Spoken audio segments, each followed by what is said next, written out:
and welcome to the Yetter v29.22 from Tyler State Park. This tournament is brought to you by Bucks County Disc Golf Alliance and BS Upshot. This tournament is also brought to you in part by our Patreon families. Thank you to them, and thank you to you for joining us. I'm Dave Oster, here to bring you this final round to determine who's going to win this tournament. We are on the east side of Tyler State Park, holes 1 through 18. And on this second round, we have Curtis Toews shooting the hot round, 5 down. From our card on the first round, Joseph Mela, 2 down. Brian O'Neill, who we've seen on coverage before as well, 1 over, and tied with David Giambra. So, pretty exciting card. Obviously, very difficult conditions. You can see soaking rain. We were playing during the remnants of Hurricane Ian coming through. So these scores that you see, anything under par, is pretty much outstanding. And Curtis is going to get us started and see if he can continue shooting under par. Looks like he turned his forehand over a little bit, but that left side is the better of the two sides of the fairway. These players are just trying to get out to the opening we see, not too far into the long grass straight, but then it takes a hard right-hand turn, and then another 200 to 250 feet to a sloping away green where you'll find the basket for hole 1. Brian catching the one last thing to miss, kicking out, almost made it all the way out. And David needs this to come back. Doesn't look like it did. It might have fought through that right side. Curtis will be up first. Pretty far back, but he has power both on the backhand and the forehand. So he can certainly get up there. Looks a little wide and almost skips past the bunker. That's pin high from being out of position. Pretty good throw.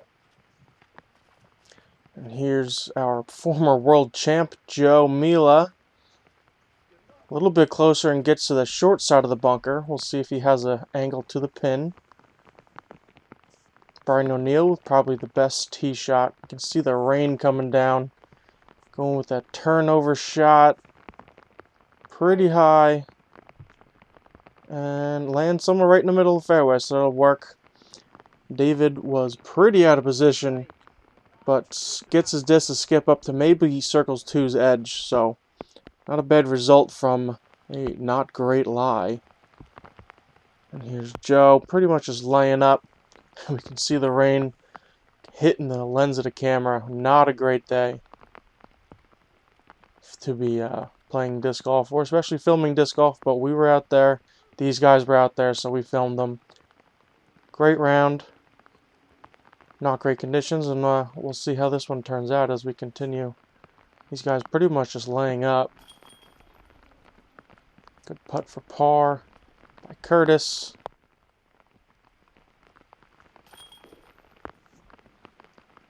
Brian got pretty close, actually, on that approach shot. And even from out of position, all of these guys are going to be starting off this round with a par. So, not too bad. As we move over to hole 2 from the longest of the 3 tee positions. Par 3, 224 feet. Landing in the pond that is surrounding the basket. And this gap that we see Curtis taking is a play that a lot of players backhand will be taking. And little tree stump kick probably helped him go a little bit forward. He'll have a circle's edge putt now. Joe, the only lefty on the card. He'll be taking probably the more common lane right down the middle. Works a little bit better for the easy lefty hyzer. And gets about the same distance, a little bit further to the right as Curtis. Brian lining up that turnover, just barely catches that tree. Luckily, short enough hole, should be pretty easy up and down. David going a little turnt, but stable enough, comes back. And yeah, he's right with the first two guys, so They'll have putts at it after Brian takes his upshot. And pretty good. Maybe a little bit of half bid.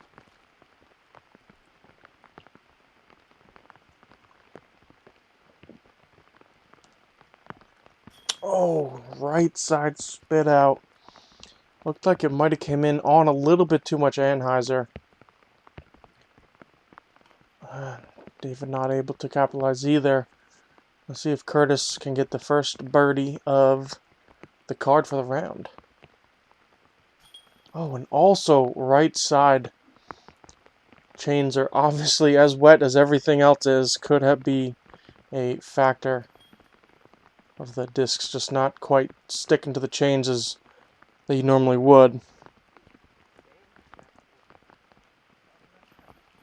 So these guys will just be, again, tapping in all their pars. Hole 2 was playing as the fourth easiest hole, yet still playing above par, so that should tell you about the conditions today that they'll be facing. Real quick, I want to tell you guys about something we got going on. We're giving away this Innova Air Force stamped USDGC Rock 3 in conjunction with the tournament going on the Pro Tour.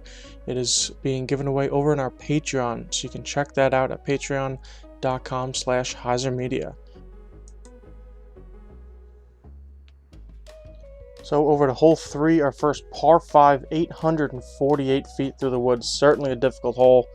Tee shot, you want to throw something straight with the backhand. A little bit of a right finish or forehand to start getting around the corner. And it kind of just keeps bending to the right with every shot. Straightens out for the last one, and a lot of guardian trees to a pin that is also guarded by some laid down logs, preventing the skip up the hill to really park it. So these guys are going to have more difficulty on this hole than they even usually would, plus the rain being obviously a factor. Great shot by Joe, getting down. If you get across that, that is a great shot, skipping down into it. Maybe a little bit difficult footing, but he should be able to make something work from there. Brian catching the log pile on the left side. It looked like he might have stuck up onto that log pile. Could be interesting footing. I believe it is casual relief if you want from there. David looked like he got maybe a friendly kick back into the fairway. And Curtis had nothing but a forehand lean out, but gets a lot of power on it and makes it work. And look at this. Brian up on the log pile to get above it. And a little bit right side. That probably kicked right on the edge. But pretty innovative throw. He could have taken the relief straight back, but the log pile still would have been in his way. So choosing to stay up on it was interesting, but it looked like it worked out pretty well. And David had quite a long ways for that throw to go, and just on the right side, that was a pretty good throw for him. Curtis with a good forehand, getting up around the corner. He'll be right around where the fairway kind of straightens out. This hole definitely lines up better for a lefty backhand player, and Joe taking advantage of that. That was only his second shot, and he's about where Curtis is on his third. And great turnover for Brian. Patent pending out of the bushes. And David kind of playing through the woods on the right side. Looks like he didn't punch all the way through. We'll see where he ended up. So now this is Joe's third shot, and he can see the pin. It's still quite a ways away, but needs that to flip. And looks like it got caught up on the right side. He should have a pretty easy up and down from there, depending on his gap through those last few skinny guardian trees. Brian also with the straight shot, skipping all the way up to those logs. Prevent you from getting real close, but you can certainly get a putt from the bottom of this little hill. And beautiful shot, hit that tight gap from quite a ways away for Curtis, and he's pretty much parked. And I'm guessing this will be David from out of the woods. Doesn't get past those last few guardians. And check this out, folks. We saw it once on the round one. The chicken wing throw from Joe. And almost perfection. He is all but a tap-in range from there. Not a common shot anymore, obviously. But when you see it, Joe certainly makes it work, and it's fun to watch. So David catching some more trees, little trouble there. He's going to be taking a little bit of a bigger number here. And this is Joe for par. And great putt. Played the hole very well. It's tough to get it all the way down here, going full power through the woods, but gets it close to give himself a par putt in 4 shots.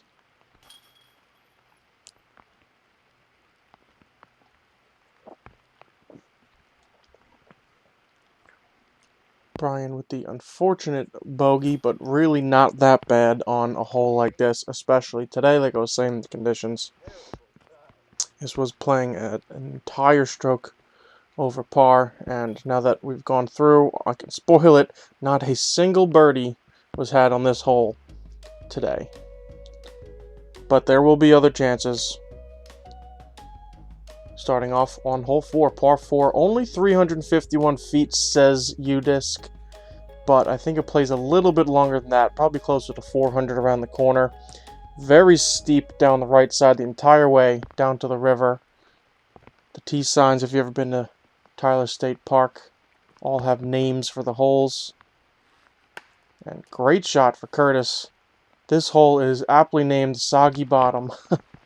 You see it on the T sign right there, and if you do go down, that is what you will be dealing with. And, oh, not a great skip for Joe. Pretty good throw, but kind of inconsistent ground play you're going to get with all the roots on the ground. And looked like he didn't go too far down the hill, but did not need that skip from pretty much in a perfect position out and over the log down the hill. As we see, Brian and David not able to make it through the initial gap. Brian maybe with the better kick to the left. Like I was saying, you don't want to go right at all. We'll see how far David actually went down. Not too bad, actually. We can see it's so steep his umbrella's rolling down the hill. And pretty good recovery shot. Made some distance up there. And now this is Joe. Luckily didn't go too far down. Ooh, not able to punch out though.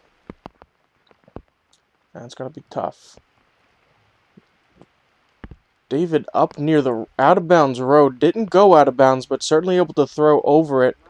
Probably the clearest part of most of the fairways at this course. And gets pretty far up there. Probably still have a jump putt or a short approach towards the basket.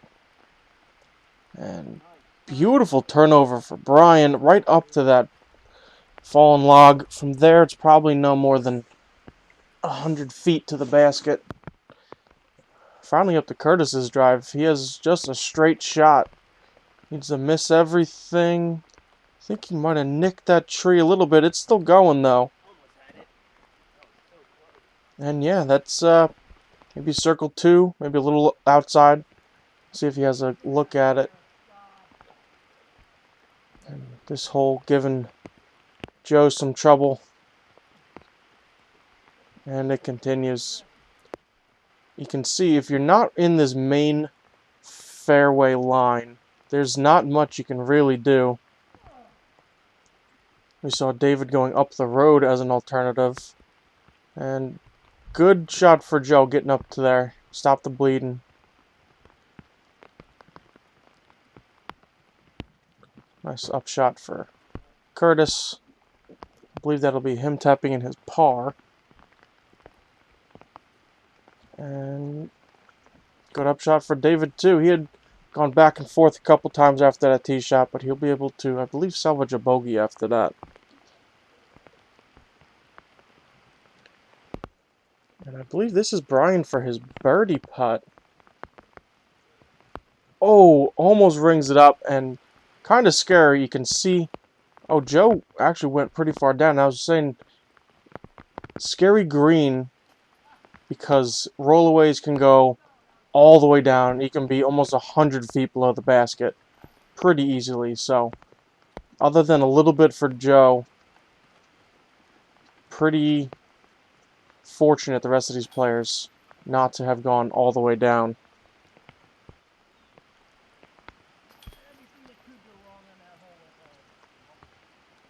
So these guys will be finishing up the hole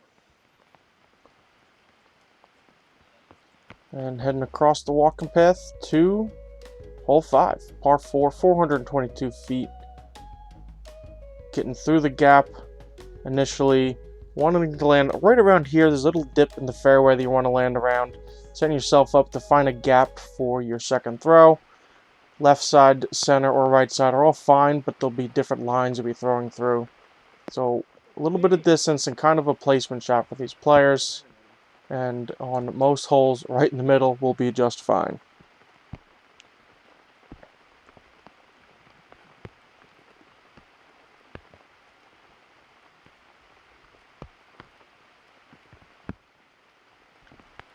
Not a bad shot there either. Should be able to find a line from there. Look like maybe trying to go for the flex shot. Does come back and gets over those last couple stumps, and that's pretty far up there. Probably just a putter approach in from there. And Joe flirting with that right side by getting through.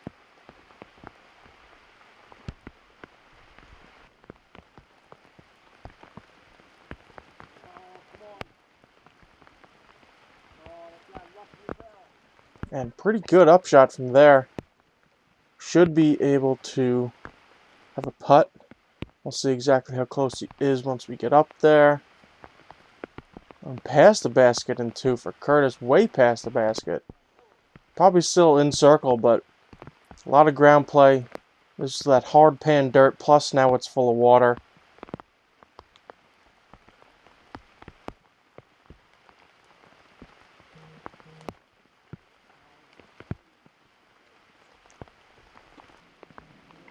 Not a bad shot.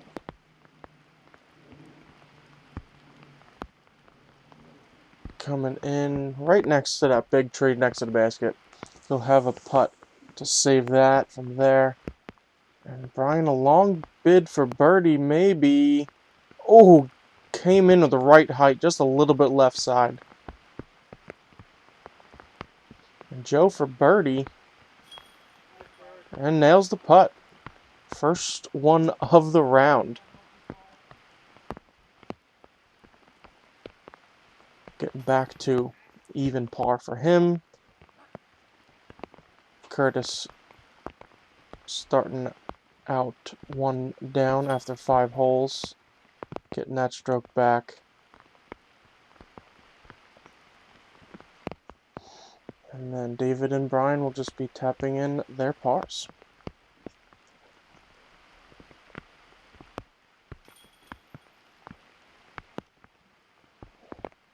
Two birdies here, not surprising. Was playing as the second easiest hole today.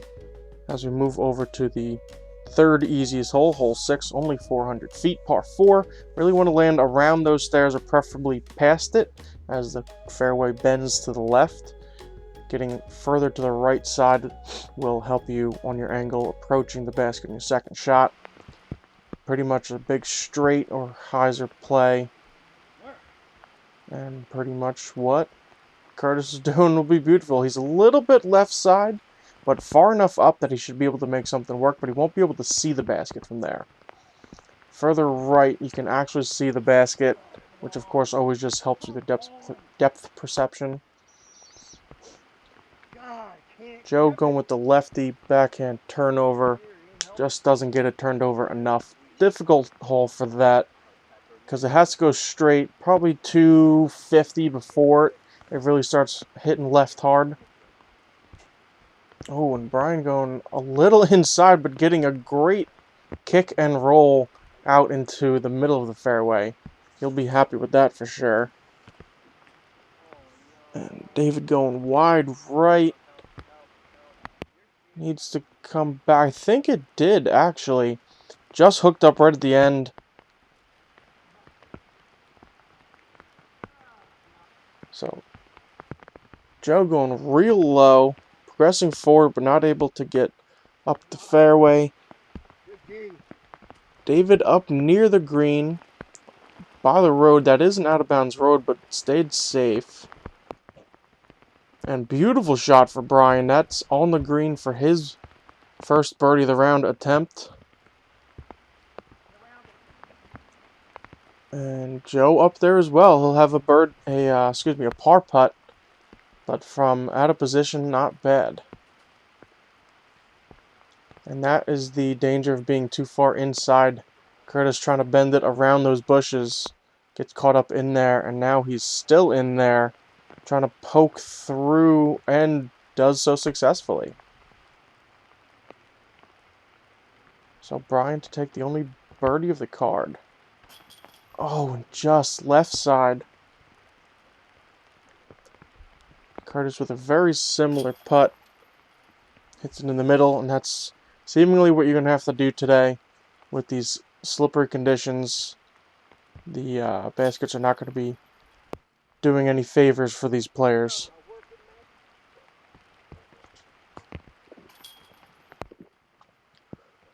So, par for David.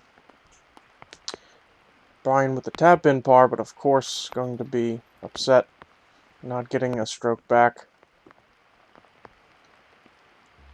As we move over to one of the most precarious holes on the course, hole 7, par 3, 283 feet. Slopes right to left the entire way, and then even more severely to the left down to a creek, and then even more severely behind the basket, where there's out of bounds, short behind the basket, maybe 15 feet or so. And if you go past that, it's pretty much a cliff down to the river.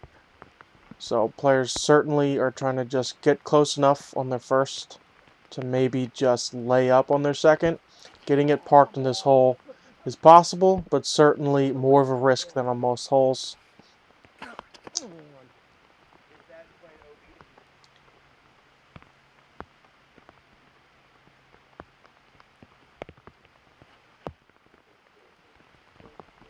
Brian needs that to keep turning. Almost. That held straight for way longer than it looked like it was going to.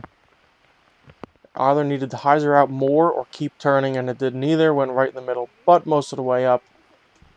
Catches almost the same tree, but gets just past it.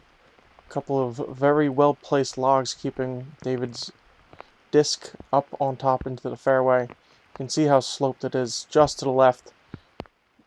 Even Joe fortunate to stay up there.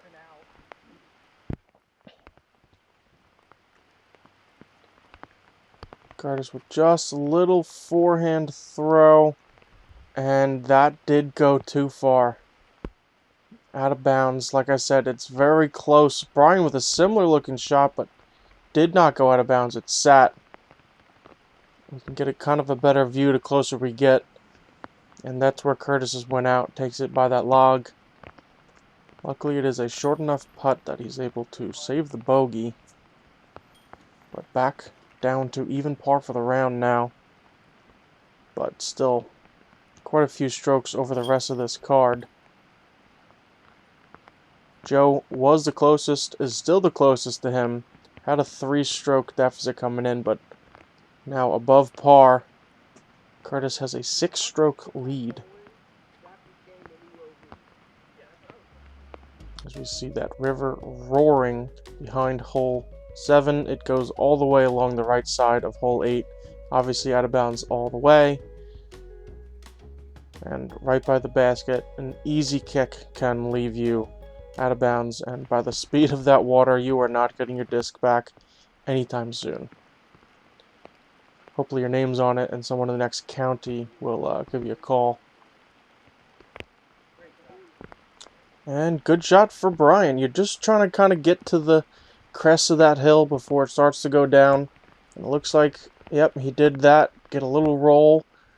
Left side is doable. Right side is preferable. It's more of the straight angle to the basket. There is a big left fairway. Big wide left swinging fairway if you're over there that you could take. And it looks like David might be over in that direction where you're going to want to try for that. But you could always go back to the right. Curtis with similar ground play to Brian, hitting kind of the same spot and rolling towards kind of the ideal landing zone. If you get all the way to the bottom, that's a great shot. A hard angle to kind of get up and down over there. Joe just to the crest of the hill, didn't quite get over there.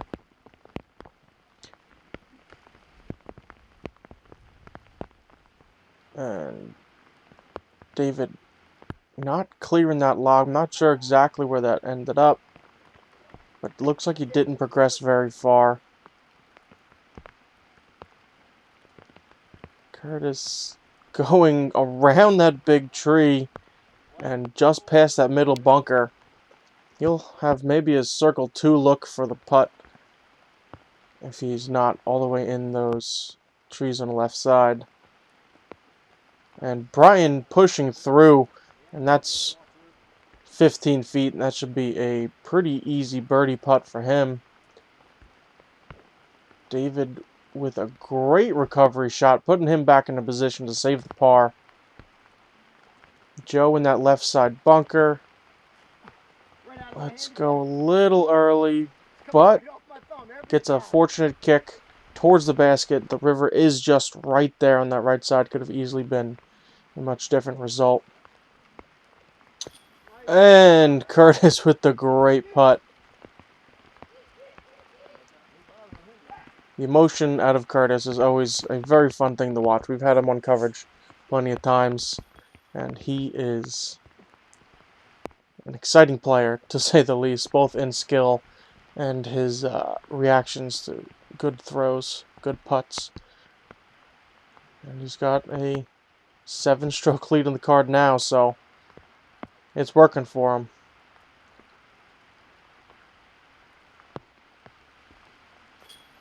And nice birdie for Brian, bringing it back to 2 over.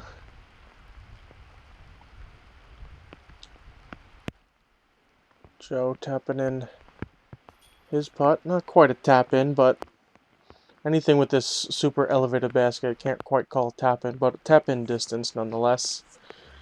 As you move over to the last hole for this front 9, a par 5 at only 558 feet, but it is a long 558 feet. Around the corner, up this hill with lots of roots that you can't really skip up. Trying to get there on your first shot. Second shot getting up and around the corner, about to where we just saw that shot. And then you have to cross the out-of-bounds creek on your third to get to the green to try and get a birdie, but that is obviously easier said than done. Have to execute 3 pretty precise shots, and there's tight rough on both sides, so very difficult hole. Curtis almost getting clean through. Catches a little something. He'll be on the left side.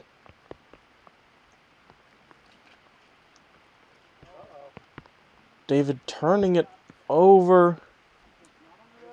Not quite sure where that landed. There is a road up there somewhere. We'll have to see where exactly he landed. And Joe playing the turnover, maybe a little bit too understable. Really just trying to get to that hill on your first shot, or really your second shot now, because you can't quite get up it from not in position. And I think both Joe and Curtis are just doing that, getting to the bottom of the hill. And another chicken wing. Oh, not as successful this time, catching that tree. It was a good angle to get to the top of the hill, but there was that one he had to miss and wasn't able to do it. But great flex shot, getting up and around a little bit of the corner. He should be able to look at the basket on his next shot. Brian with the patent pending, using the roots to his advantage, staying up on the hill, but not turning it over enough. Kind of fades out to the left side.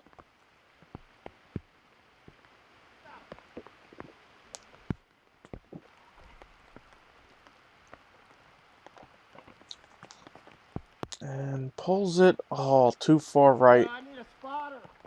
And now you saw Joe calling over to David. He is playing pretty much a completely different hole. There is a lot of woods to the right side of the fairway. And he was so far in them. He's trying to play through. No out of bounds strokes. But he's pretty much playing along the road. And maybe a fortunate tree for Curtis. Not getting him into the creek there. And great shot for Brian, just barely clearing those rocks.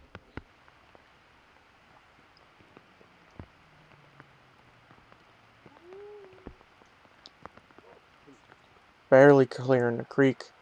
And I think this is the next shot that we'll see from David, finally meeting up with the rest of the group. And I think that was his third shot. So that was for birdie. Surprising play. If anybody's playing this hole, I do not recommend going that direction. But if you're David, I guess it works. So Curtis with the bogey, giving maybe a glimmer of hope to the rest of this card. Brian now the second closest player at 2 over. But still a whole half of a round to go. As these players get back across the creek, we're going to meet back up with them on hole 10, the start of the back 9 and the conclusion to the Yutter v29.22. Thank you to our supporting sponsors for helping us out on this tournament, and we hope to see you over on the back 9. I'll be there, and we'll see you in the next hole.